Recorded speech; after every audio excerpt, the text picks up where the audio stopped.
हाल ही में नैना का विवाह हुआ था और उसने अपने पति और ससुराल वालों के साथ एक जॉइंट फैमिली में रहना शुरू कर दिया था। कुछ दिनों के बाद उसे पता चला कि वो अपनी सास के साथ नहीं रह सकती।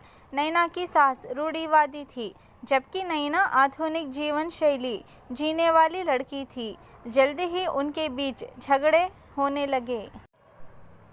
कई महीनों के बीत जाने के बाद भी दोनों में से कोई भी अपना व्यवहार बदल नहीं पाया।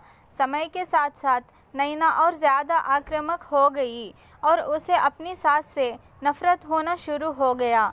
वो सोचने लगे कि कैसे अपनी सास से छुटकारा पाया जाए। एक बार हमेशा की तरह जब उसने अपनी सास से झगड़ा किया और उसके पति ने अपनी माँ का साइड लिया, तब नैना गुस्सा हो गई और अपने मायके चली गई। नैना के पिता एक केमिस्ट थे।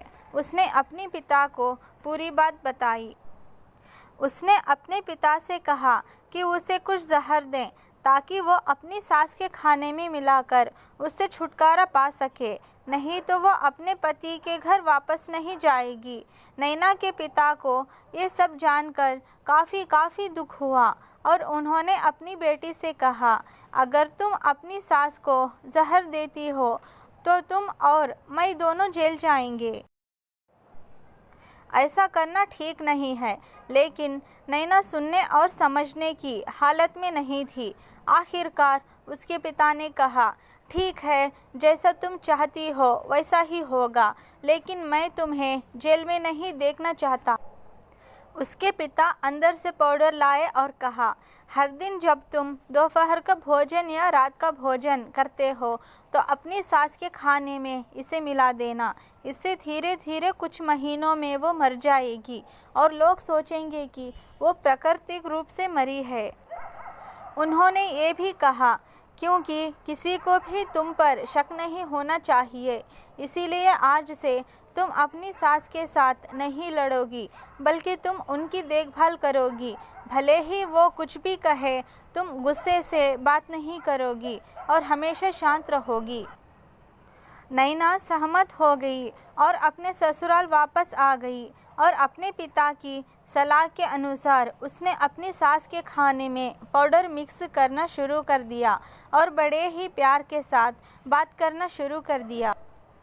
समय बीतने के साथ साथ नैना की सास का नेचर भी बदलना शुरू हो गया, क्योंकि नैना अब अपनी सास की बहुत देखभाल करने लगी थी। इसीलिए उसकी सास भी उसके प्रति विनम्र होने लगी और प्यार से बात करने लगी।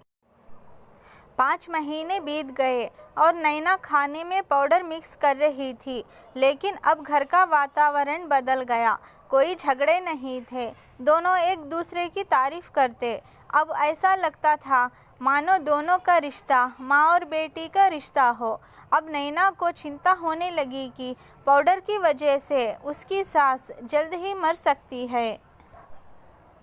वो अपने पिता के घर पर गई और उनसे कहा, पिताजी, कृपया मुझे उस जहरीले पाउडर के प्रभाव को ठीक करने के लिए इलाज बताएं। मैं अपनी सास को खोना नहीं चाहती। वो मेरी माँ की तरह है और मैं उनसे अब बहुत प्यार करती हूँ। उसके पिता मुस्कुराए और कहा, कौन सा जहर? मैं तुम्हें बस एक स्वीटनर दिया था। नैना हैरान थी और उसने अपने पिता से पूछा कि उन्होंने ऐसा क्यों किया। पिता ने कहा, बेटा, अगर तुम किसी दूसरे इंसान से प्यार चाहते हो तो तुम्हें भी उसे प्यार देना होगा। रिश्ते एक गाड़ी की तरह होते हैं और हम उन पर लगे पहियों की तरह। जब तक सभी पहिए ठीक से आगे नहीं बढ़ेंगे, तब तक गाड़ी ठीक से नहीं चल सकती।